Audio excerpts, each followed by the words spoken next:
আলাইকুম গাইস। আমাদের প্রবাসীদের ভাই ঈদ নাই রে ভাই, আমাদের প্রবাসীর ঈদ নাই। রাত পয়লে সকালে ঈদ। আমরা এখন আছি মালয়েশিয়া জোরবারু বাস স্টপ।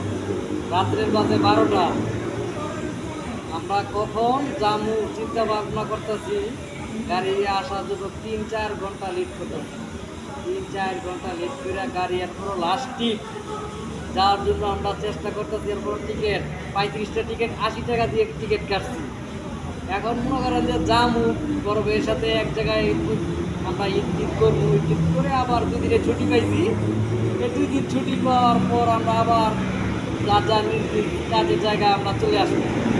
আমাদের প্রবাসীদের ভাই ঈদ নাই রে ভাই। ঈদ মানে আনন্দ, ঈদ মানে কষ্ট এবং কিছুই বলার নেই। ওকে গাইস, ঠিক আছে, সবাই ভালো থাকবেন।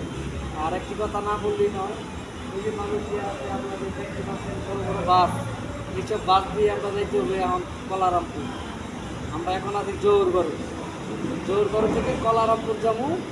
গাড়ি ভাড়া ছিল আপনার 35 টাকা, এই জায়গায় 80 টাকা দিয়ে টিকিট কেটে আমরা এখন যাচ্ছি। ওকে গাইস, ঠিক আছে, ভালো